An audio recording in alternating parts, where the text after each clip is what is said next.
besties, welcome back to my channel. My name is Lindsay, and in today's video we are talking all about 6 fragrances in my perfume collection that I have just been obsessing over recently, and these all happen to be niche. So I want to start with this one right here because oh my goodness, this is one of the most beautiful, feminine, elegant summer vacation type of fragrances I've ever come across. This is Ylang and Gold from M. Micallef, and this fragrance is gorgeous. If you're looking for a creamy, sweet, vacation mode fragrance that is not heavy white floral, it's not screechy, it's just very creamy and delicious, this is the fragrance for you. This is so beautiful to me. Oh my gosh, it's blended to perfection, and I love the combination of the Ylang, which is very banana sweet, with the creamy lactonic coconut and vanilla.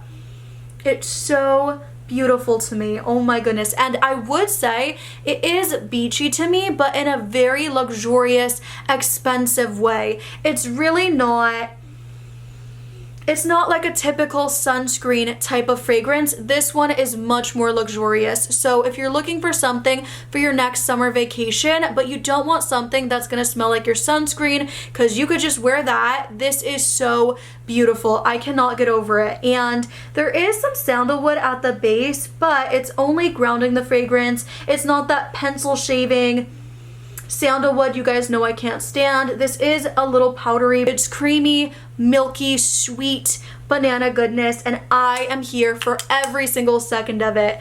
Ever since I got this, I have been using it non-stop. The only thing I feel like it's necessary to mention is the shimmers in this fragrance are gold, and they are not the most fine shimmers, so if you do spray it on your clothing, you're gonna have a gold shimmer bomb, like a mess all over, which nobody wants. I don't understand because the bottle is opaque, but the scent is so beautiful. I just have to put it on my skin. Of course, a lot of us like to put fragrances on our clothing to get better longevity, but if you're wearing this on a summer vacation, you just have your swimmy on, you put this on before, you're gonna look so good. Just make sure you do blend the shimmers out quickly, because once they settle down, it's really hard to move them and they look a little patchy. But the scent, phenomenal. I mean, an absolute dream. And the notes are top notes of citruses and geranium, middle notes of ylang and sandalwood, and base notes of vanilla and coconut. Next, we have Moonlight in Heaven by Kilian, and this would make a beautiful spring or summer fragrance. I love it for spring personally right now,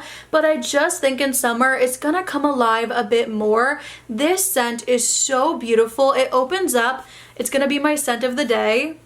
It opens up and I do get the mango, but it is not the most sweet or juicy mango, but it's there, along with a fresh pink pepper spice that drops off very quickly, and a dry, elevating grapefruit note. I've said it before, but those dry citrus notes just make any fragrance smell so expensive and elevated. I've said it before, I'll say it forever. I think those dry citruses really make a fragrance smell exquisite.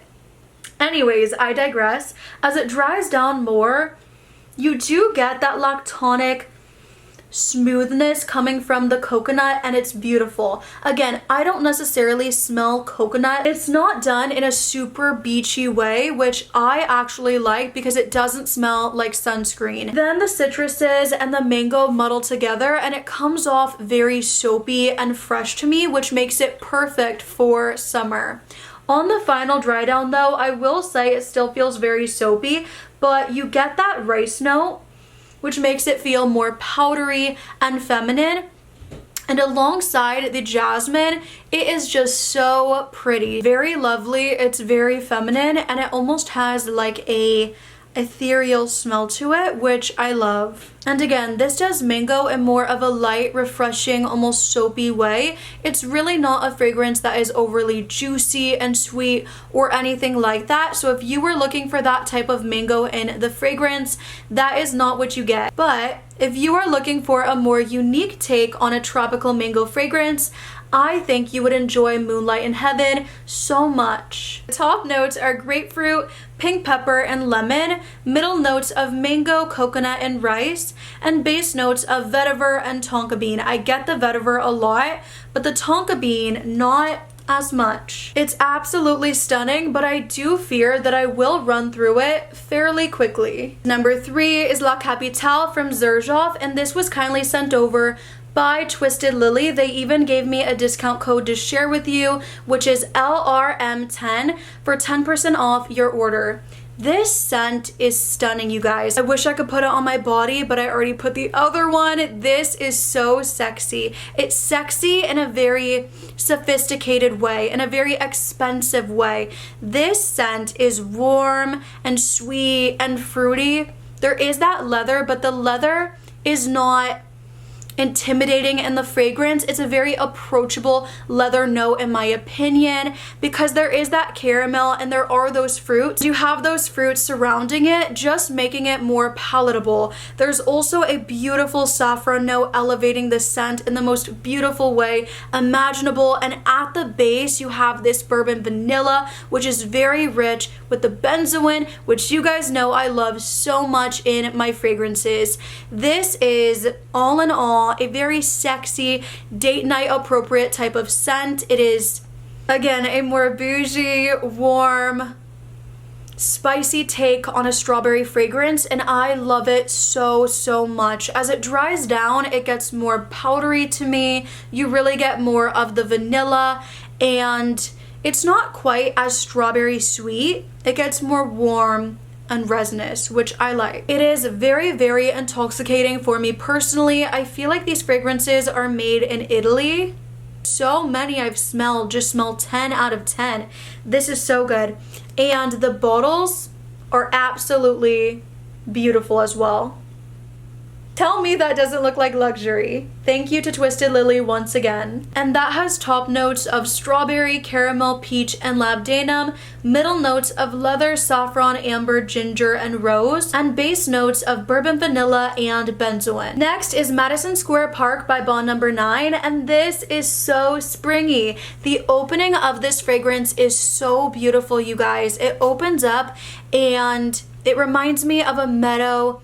The grass is glistening, it's dew covered, it's fresh and green and gorgeous, and blended in is this really fun blueberry note, which is also so fresh, fruity, and delicious in the scent. Oh my gosh. It dries down more and you get more of the florals. There is a tulip note in the scent, rose. The rose is not a very mature rose, and I truly get that hyacinth. And at the base, I get hints of the vetiver and the teakwood, but I'm really getting more of the middle and the top, which are top notes of grass, blueberry, and hyacinth, middle notes of rose and pink tulips, and again base notes of teakwood and vetiver. And if you do want to smell like the epitome of spring, once again, this is a lovely option. It's not the most complex fragrance I've ever smelled, but it is really pleasant. I did try Madison Avenue at Neiman Marcus. If you like Madison Avenue, you may like this, but to me,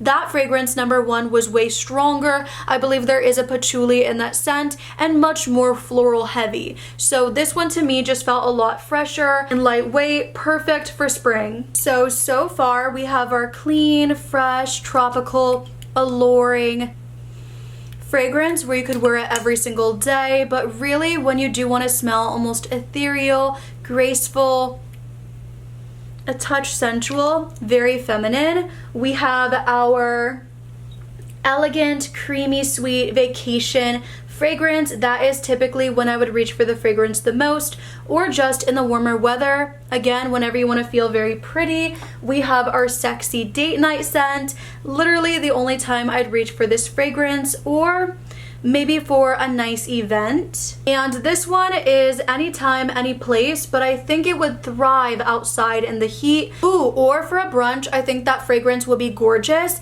Now, Juliet Has a Gun Magnolia Bliss. By the way, sidebar, I went to drink my tea right here. Straight perfume. Straight perfume. Oh, straight perfume. But this is so pretty. This is just your everyday, easy reach. You just want to feel peaceful, pretty, fresh, and clean. I love to wear Juliet Has a Gun Magnolia Bliss whenever I'm reading my books. I just recently got back into that. I'll sit on my egg chair outside. I feel the breeze, the fresh air, and the fragrance just radiates so beautifully off of me when I'm reading my books. So this is a very shampooy, fruity, floral type of fragrance, but it is given personality from that ginger. The ginger gives it a bit of spice that makes it more unique to me. And when I first got this, I was not impressed. I thought, okay, it just smells like soap. It's nice, but it's not my favorite. But the longer I let it sit in my collection, the more I'm reaching for it. It's very pleasant. I really get the nectarine. The magnolia is beautiful. There's some freesia. I love the note of peony. It's very fresh, floral. I get that as well. Lots of fresh musk. It's citrusy, very enjoyable. Absolutely nothing wrong with this fragrance, and I would say out of all of the fragrances I've mentioned, this would be, of course, not that you should, but I do believe this would be the easiest blind buy. It's very inoffensive, very easy reach, and the florals are not too heavy, which I really like. Top notes are bergamot, lemon, petitgrain, and ginger. I get all of that. Middle notes of nectarine, magnolia, freesia, peony, and green gage, and base notes of musk, ambroxan, vanilla, tonka bean. I feel like I get most of the notes in the scent. Finally, House of Sillage Hufflepuff. This fragrance is one of my favorite vanilla fragrances in my collection. It is not a heavy, overpowering vanilla scent, but it's very mouth-watering, very delicious. The vanilla that I get in this scent the most, there's 3 different types, but I truly get that vanilla bean most of all, and mixed in with the citrus, it is just undeniably delicious. Even if you don't like citrus vanilla scents, you may love this one because it's not overly done. The composition is unreal. You also have that coconut cream, and to me, it's not really like, it's just giving it that lactonic, creamy sweetness. It's not a super apparent note to me. Even the citrus, once again, is not like the star of the show, like so many other citrus vanilla scents, Acro Bake, Devotion.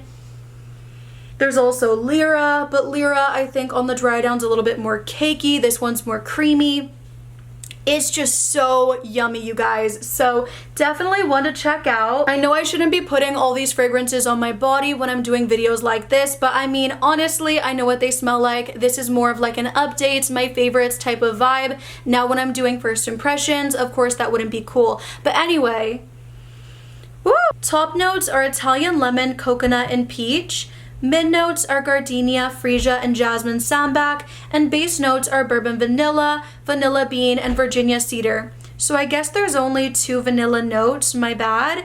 And all the florals, I mean, if anything, they're making the vanilla more wearable, but to me, I don't really detect any specific florals. For me, it's more sweet than floral. I thought there were 3 different types of vanilla, but I guess only 2, sorry about that. But those are my favorite fragrances at the moment that I cannot get enough of. Only a few of many, but in the niche world, these have been the ones I've had in rotation and cannot get enough of. So I'd love to hear yours down below. I hope you enjoyed the video. If you did, do not forget to like, comment, subscribe, all the good things, and I will see you in the next one, besties.